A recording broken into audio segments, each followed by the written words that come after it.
What's up, everybody? Happy Friday. Hope you all are having a great day so far today. Getting into this episode of GH, let me tell you something. This episode was a doozy. Um, just to get this out the way, Curtis and Drew were a part of this episode, but I'm gonna skip over their ass because I don't give a damn about what they were talking about because it wasn't important. I'm gonna be honest with you. I didn't give a shit. We got more pressing shit to talk about here because there was a lot going on. That whole conversation between Spencer and Trina and Joss and Dev. That's not a name I've heard in a minute. Dev. Oh God, Dex.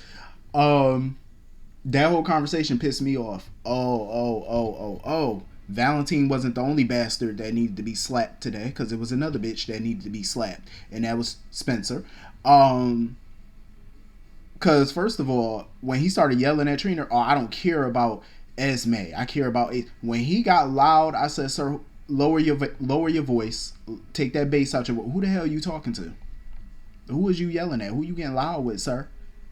Because Trina, I know good and well you not yelling at Trina the Robinson. I hope not. Have you lost your ever loving mind? He really flipped his switch. Who the hell you think you hollering at? That man crazy as hell. I was totally on Trina's side. 100%, 1,000% on her side because I agree with her. His obsession with this boy is getting out of control. It's getting way out of control.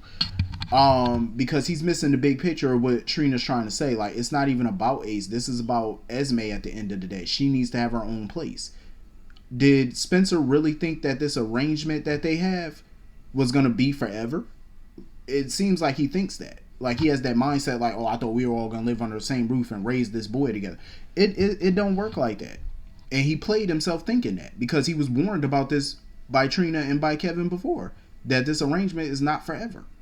You know what I'm saying? At some point, she going to have to go. She going to have to move out. She going to have to do her own thing and raise her child. He keeps seeing it as, oh, she trying to take him from me. She's not taking him from you. It's not like she's moving from Port Charles. She's staying in town. You can see the boy. But being hostile towards her or giving her grief and trying to stop her is not going to help you. She's the custodial parent. She can stop you from seeing him if you keep being the way that you are, stupid. That's why I say you get more bees. You know what I'm saying? You get more bees with honey. You know, and right about now, he fresh out of honey and he need to go to the tree and get some more. Because that's the only way you're going to fix this. Like, stop acting a fool. You know, like, Spencer just don't get it. And for Dex to sit here and say, oh, but it's not the same, though. Dex, why you can't just stand there and be quiet? Like, why little Jason Morgan can't just be quiet? Like, sir, just stand there, be quiet, and look how you look. Okay? Ain't nobody tag you in. Did anybody tag him? I didn't see Spencer high five him and tag him into the match. Why are you in here, sir? Did anybody ring your bell? Did anybody say, ooh, Dex, give me your opinion? No. Stand your ass next to your lady and be quiet and be on mute and let them talk. Okay? Because at the end of the day, this ain't nothing like a divorce. You got to be a couple to be divorced. Okay? Ain't nothing like that going on over here. And at the end of the day, he can still see Ace. They're not moving out of town or the country. They're just moving a few miles away, a few blocks away. Ain't even miles. They moving probably barely a mile away. He can see that boy. All he got to do is pick up the phone and ask. Oh, is it okay if I come see Ace today? Oh, is it okay if I take him to the park? Stuff like that. You know what I'm saying? You are the boy's brother, allegedly. You're not the father. Hell, your daddy might not be the actual daddy. Who knows? The milkman might be the father for all we know. We don't know who she was fucking off screen to get knocked. We don't know. Till I see a DNA paper with one of them names up there, we don't know who child this is. You know what I mean? Like, we don't know. So calm that down. And for him to sit there and tell Trina, oh, you don't want to make me choose between Ace and you because you're not going to like the answer. Excuse me? Let me tell you something. Whoever writes the dialogue and write the stuff for Trina, I salute you, because you know what? Her response was magnificent. She said, you know what? Let me save you the trouble. And I'm glad she walked her ass away from him. That's what the fuck I'm talking about. That's what I'm talking about. Somebody who knows their value, somebody who knows their worth. They're not gonna sit there and just be some little punk ass. Oh, you know what? No, no, no. I'm with you on this. I apologize. Nope. She stood on her business, and I like that. She stood her ground. She meant what she said, and she walked away from him. I'm glad Trina knows her value and her worth, because you know what? To stand there, I'm glad she's not gonna continue to stand there and let him talk to her like that and try to tell her, oh, don't give me ultimatums. She wasn't giving your ass no ultimatum. She telling you the real. And that's the problem. He don't want to hear the real. He don't want to hear the truth. And people tend to not want to hear the truth. That's why they bark and rave and get mad, because you don't want to hear the real. And I'm glad that Trina's real with him. You know what I'm saying? There's nothing wrong with wanting to be there and be a father figure to your brother. Nothing wrong with that. But the alternative of living with Esme, that's not a good look either. Even Kevin felt that way. A lot of people feel that way, because it sends a very confusing message to this boy as he gets older. And it sends a very bad message to Esme in the long run, because obviously she got feelings for him. It don't matter if he don't have feelings for her, but she's getting feelings for you, though. That's a problem, because it can lead to something down the road. You know what I mean? Like, being in close proximity to each other like that is not healthy at all, especially after everything she done did. So I'm glad Trina walked away. Good for her, because I would have too. And I hope she keeps walking, because as much as I like her with Spencer, and I do, that's the behavior from him that I don't like. When he gets this side to him is what I can't stand. So they're going to have to work on that if they're going to be together. You know, he needs to stop his obsession, because it's pretty much an obsession at this point, and it needs to end. And Dex, for future reference, mind your damn business, because ain't nobody ask you shit. Mind your business. Stand there with your girl and look, y'all just stand there and look cute and look pretty. Mind your business. Just zip it. So anyway, moving on from that, I like that little sit down between Blaze, Christina, and Alexis. I was enjoying that little parlay. I definitely agree. Alexis was spitting some facts. She said, you know, the stuff that you have to deal with in this world, especially for women, it becomes the norm for them, you know, to just take it and be quiet. You know what I'm saying? Because that's how Blaze felt. Like, this is normal in the business. You know, men to be harassing you, flirting with you and stuff, openly sexually harassing you and things like that, and you can't really say anything about it. And I agree with Alexis. It's pretty much been the norm now. It's seen as that. And that needs to change. You know what I mean? Because Lord knows, if it was the other way around and a woman was doing it to a man and he didn't feel comfortable and stuff like that, more often than not, he would stand up for himself and he would say something. And I want women to do that too. I know it's not easy, because it's different for men, because we can stand up and say some shit and we'll still probably have our career 9 times out of 10. Whereas a woman feels, well, if I stand up and say something, I'll be labeled as difficult and people won't want to work with me, which is true. That's true too. But I think it takes people to take a stand. You know what I'm saying? Like, if you take a stand, I think the rules will start to change. Hopefully.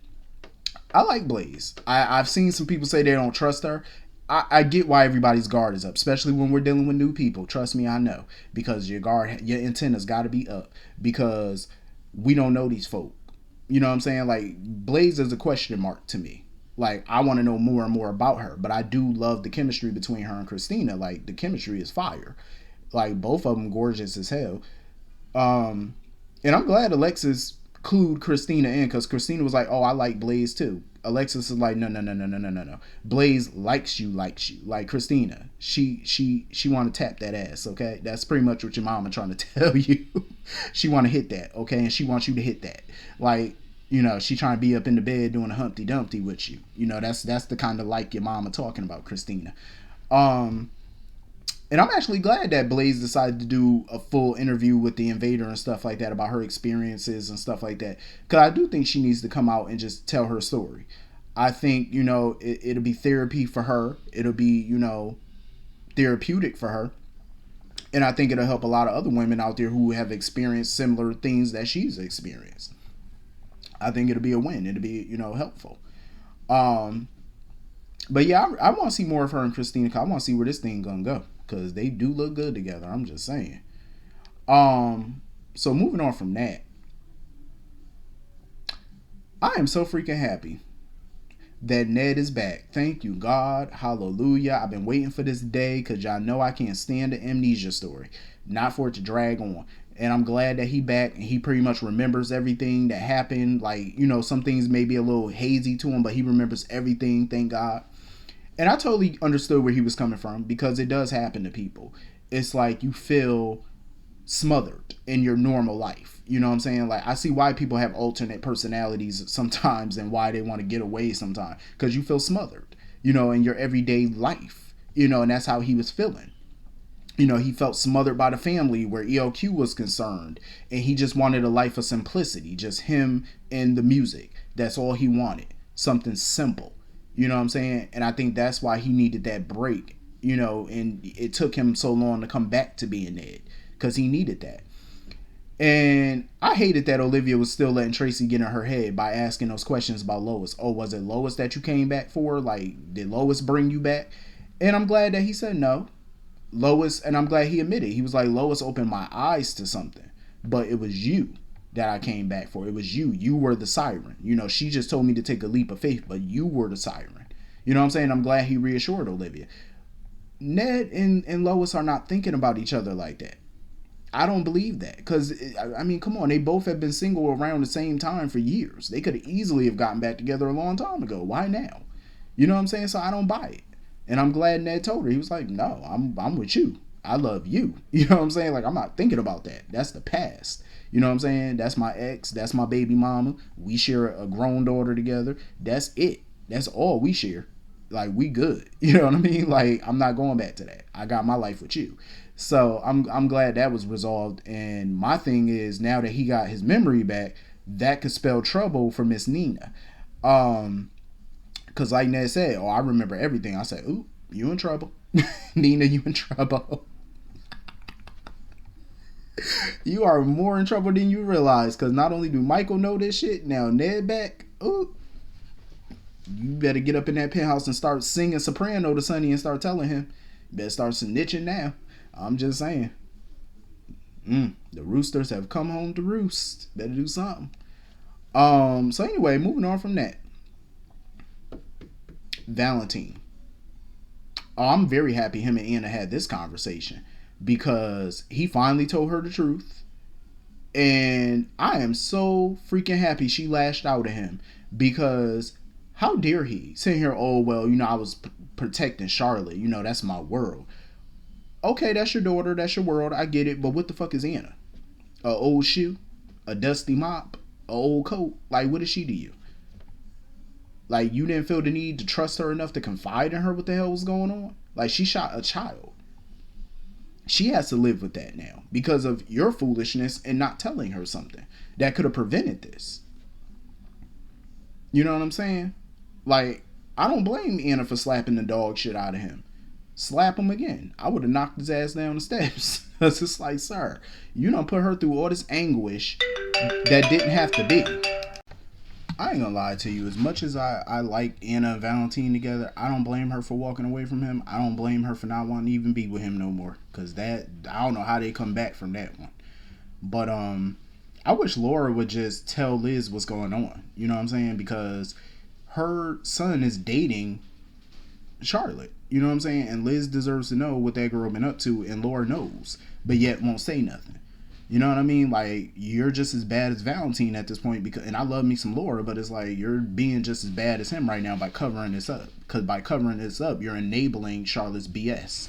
Like, this little girl really is up in there looking like the crypt keeper. Just up in there shouting, oh, you can't trust her. She's trying to kill me. She tried to, oh, little girl, please. You got the mark of Cain on you. You try to kill her. Oh, Grandpa Victor warned me about her. She trying to kill Papa. Oh, please. You and your Papa can go somewhere and go sit in a coffin somewhere. Anybody got time for y'all? And I couldn't believe Laura really tried to stop Anna from going into the room. Oh, she's afraid of you. She's this, that, and the third. Laura, move. Because, you know what? If I was Anna, I would walk away. I would file the biggest lawsuit against Valentine. Because, for one, you're liable because your daughter burned down her house. I would sue and walk away from them, because the way that they're just enabling this kid is just ridiculous. But anyway, that's pretty much the whole episode. Hit the comment section, let me know what you all thought, and I will see you all later. Have a great weekend. See you later. Have a great night. Peace.